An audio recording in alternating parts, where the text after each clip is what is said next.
If you look at the numbers among physicians and even among neurosurgeons, fewer and fewer neurosurgeons and physicians are independent practice. If we were serious about empowering the next generation of physicians to have wherewithal of their socioeconomic landscape that they're facing, then elements of legislation that impact the practice of medicine should be examined.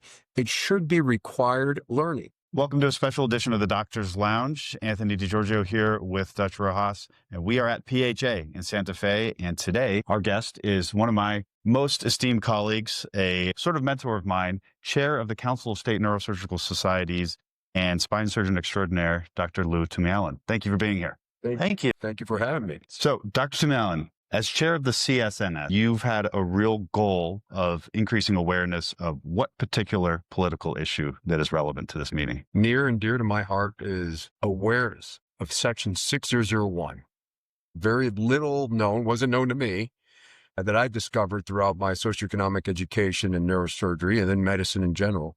But when you actually unveil all of Section 6001, it seems such an apparent injustice. And my goal is simple, just to create an awareness. My goal for my year as chair of the CSNS is that every neurosurgeon, obviously we want to be able to outreach the grasp, because it's a lofty goal that I want every neurosurgeon and every physician that I come in contact with to be aware of what Section 001 is, and to be able to, if they can tell me three things about it, buried in there is going to be, wait a second, something not fair about this. And more than anything, then becomes the groundswell of support, that the realization is we as physicians can increase access to care. We can decrease costs, and we can deliver very high quality care.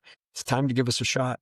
And I neglected to mention Section 6001, of course, is the ban on physician ownership. I didn't mention that because it's obviously so embedded in my brain, but the fact that physicians cannot be owners and have a vested interest and align our incentives to perform and to care for patients and observe what has called us into the field of medicine to begin with. So take that a step further. You are a partial owner. You own part of the means of delivery of healthcare at the Barrow. How do you feel that actually makes it so you can deliver better patient care at lower cost? Yeah. So, I mean, let's highlight the pandemic. The pandemic is when we really opened the doors for the ambulatory surgery center. So I'm involved in a couple of ambulatory surgery centers in Phoenix. These are physician-owned ASCs, not owned by the group. It's owned by individuals of the group. And what we noticed is that it is a physician, when we have days that we do there, for example, 2 Wednesdays out of every month is going to be my ASC day. I'll be in a situation where there's going to be a patient who needs care. They're the patient that's lying down on the exam table when you walk in, and their family member with a look of absolute angst. What am I going to do with my wife, my husband, my father? And this is a readily fixable problem. They need a decompression, and you can put them on. But God forbid they have foot drop. We want to keep them out of the emergency room. And back in the day of the pandemic, you had to keep everyone out of the emergency room because there was lines out the doors. The ambulatory surgery center became that vehicle for me to take care of the patient population that most needed it, and I was able to put on a 5th case, which is unheard of in at any hospital, to do 5 cases a day, and then even 6 cases. And then you can keep your staff a little bit later. Hey guys, let's get through this day. Pizza's on its way at the end. When I start closing that last case, the pizza order goes in.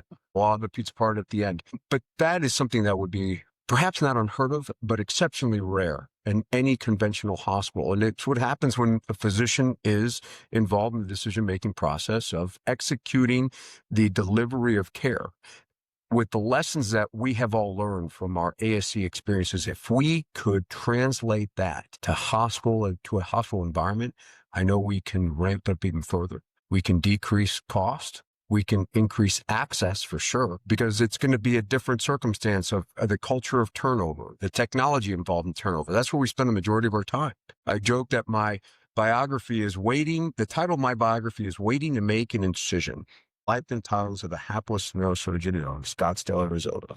You don't work at a county hospital like some of us. But so do you feel somehow that sometimes that we're swimming upstream? I mean, if you look at the numbers among physicians and even among neurosurgeons, fewer and fewer neurosurgeons and physicians are independent practice, more and more hospital employees. Why do you see that trend going that way? Aside from Section 6001, what can we do to reverse that trend? You and I both train residents. So what do you see kind of as the future? Intrinsic to Section 6001 became an environment so you've eliminated the competition from physicians and physician groups. And as a natural or unintended consequence of that, but in hindsight, you say, okay, I would have seen this one coming. Vertical integration of hospital systems. You have vertical, you have horizontal integration. You have got purchasing of physician groups physicians have lost control. All of that feeds itself. It becomes this vicious cycle that now when we just saw a wonderful presentation downstairs of what brings a new resident or new faculty member into the equation. And part of it is going to be the compensation. Look, hospitals know exactly what we generate to them indirectly. We don't know our own value, but a hospital does, and they're going to offer a high ticket item to an individual to start their job there, as opposed to saying, hey, I want to invest in you for your career. I gain nothing out of you being here for 2 or 3 years and then leaving. I want to develop an environment that you're going to grow professionally, you're going to grow financially, you're going to grow personally. All of these elements are going to be baked into the package we are going to create for you. But it's not going to start at a high number. We're all going to work our way into that. And if for those who need instant gratification or different pressures, or they just look at the situation in a very more of a myopic perspective, we can't get them. And then it continues to feed on itself because then they are going to be mentors of another. They're going to be part of the recruitment process. How many neurosurgeons know about Section 6001, and how many neurosurgeons maybe know about kind of the 10 to 12 structural and systematic challenges that independent practices face? Like, just as a whole, how knowledgeable are neurosurgeons about these challenges? In the at-large medical community, it's not very many. I've been involved in socioeconomics and neurosurgery since 2010. Very interested, actively involved in all of these things. And it was only after giving a presentation to a plenary session of neurosurgeons where when I talked about the value of the neurosurgeon in the aftermath of that talk, because it was controversial, which is why I say aftermath, he goes, you kind of got it right, but you missed something. And I said, tell me, what did I miss? Section 6001. I gave that talk in 2019 or 2020. Let me say this from my perspective. I used to be welcomed at Harvard, Northwestern, and a whole bunch of what I would call the prestigious schools. And in 2008 and 9, it dropped off. And it was because we were encouraging people to go into independent practice of medicine. And what we were nicely told, it was me and 2 docs, was what we want is we want to keep our DME deals. We want our device companies to keep giving us devices. We want our large sponsors to keep sponsoring us. And if you keep telling them to go into independent practice of medicine, then the large hospital systems will stop hiring them. And we don't want that. They want those residents. And so it was a real, somebody was finally direct with me. And it was an eye-opener into what you want is you want to remove professionalism from this beautiful practice of medicine. And you want people who punch in and punch out. And what does that do? And how does that harm medicine?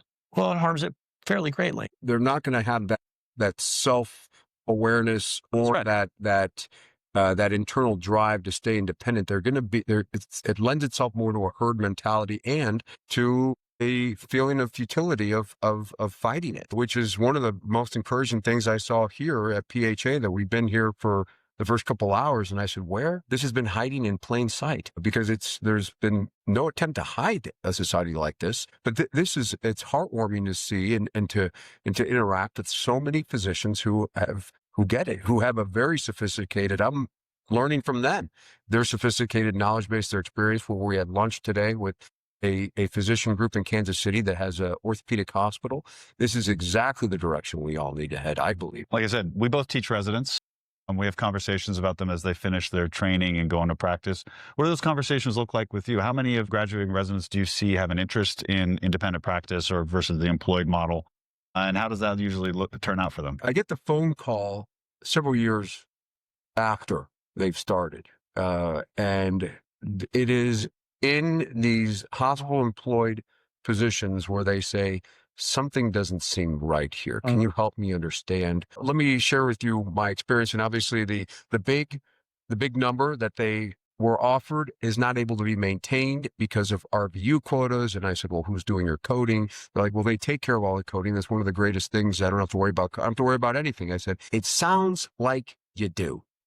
It sounds by not worrying about it, all of a sudden you've got a bigger problem on your hands, because your initial contract that you built your entire life around, your budget, your family, the house that you bought, now is going to change because you do not have the wherewithal of how the money is being generated, that you haven't kept up on your coding, that you don't know what your RVU generation was, or you were getting briefed on that, but you didn't realize how hard you actually were working. And the incentives are different, because the higher RVUs you have, potentially the hospital has to pay more. But if you're doing the same work and the RVUs that are being recorded are not at the same level, all of a sudden the hospital is getting the same work at a lower cost. And that is so important, which is one of the reasons that the CSNS is going to have a forum for hospital employed neurosurgeons in San Antonio at the national meeting, because we want to begin to at least educate. It's a largest growing demographic. We're not going to abandon them or ignore them. But at the same time, we also want to encourage this. We have a rapidly increasing demographic. We have a rapidly decreasing demographic of the hospital or of the independent practitioner. And again, our group is being offered by venture capitalists, hospital groups want to purchase it. I get it. I'm not a monk. There's revenue to be had there, but you lose your independence. And we've got to maintain that element in the practice of neurosurgery, in my opinion, for the next generation of neurosurgeons to have the option to go on their own, because private practice is an important part. No one would ever say, let's extinguish academic neurosurgery. No one would ever say that. We should use that same protectionism for private practitioners. How are you guys teaching these wonderful business principles that you've learned, that others have learned? How are you teaching that to the next generation? Like, I have long conversations about malpractice, property insurance, employee benefits, retirement, how to start a DME program. What does an ASC ownership look like? What does retirement look like? Like, how do you retire? Like, hey, you're the oldest partner and you want to leave your practice. I mean, when I was coming up, and I've only been doing this since 1997, it was, oh, well, I just made what I made and then I leave, right? There was no enterprise value. How are all these things that every one of us knows are really important, but they've been left off the table from the medical docket? How do we begin to teach those things and show, like, private equity is getting money from somewhere? What if we just showed you where the money actually came from? Because it was always intrinsically in your practice. They're not doing some magic formula that you can't do. Correct. So one resident at a time, one CSNS fellow at a time. Yeah. That's my magnetism to the CSNS, the Council of State Neurosurgical Societies, which is really the socioeconomic arm of neurosurgery. We will have 13 resident fellows every year, a military, and then Northeast, all sections of the United States are represented. And we have to focus the education on those. It's only 13 at a time, but 13 after 10 years is 130. I mean, we've got to fight a reasonable, winnable battle. We've gone to to work on the milestones to begin increasing the knowledge base for coding. The American Board of Neurological Surgeons, a board that I'm very privileged to sit on. I'm one of the 15 directors. We now have an initiative to make sure that residents are coding with greater fidelity their cases, because it's going to be part of the case walk submission for board certification. That's something they're going to take seriously. So I would suggest that, everything is going to be measured over time. In 2030, the average socioeconomic IQ of the average neurosurgery resident is going to be greater than what we had 5 years ago. So that's progress. Is it at the pace that all of us want? No, but at least it's the right direction. It's the right trajectory. And we'd like to expand that. We'd like to expand the socioeconomic education, because these individuals are trusting their mentors, the leaders of this specialty, to create an environment for them to succeed. And right now, I'm not sure we've done that. Do you think there's more room for individuals like yourself, Dr. Braxton, Dr. Gantworker, for presence in the National Neurosurgery Societies? It's hard, right? If you take time off from your practice to go to these meetings, that's revenue left on the table. Is there a way that we can encourage more these types of doctors to have a voice in national neurosurgery so that we do have these conversations at the high level and we include that in our curricula at these meetings? Yeah, I mean, and as we talked about this today, about why we've shortened the office terms for the CSNS so that we can get more Gantt workers, more Ernest Broxtons into these leadership positions. And then from that leadership position, it'll transition to other leadership positions that they will then be able to use as a pulpit to increase that awareness. We need to have these socioeconomic conversations in every meeting. The AANS has given us plenary time to begin to have these conversations. I think it's starting to recognize that we are at an inflection point. We look at the conversion factor. We look at the sustainability of the practice of medicine.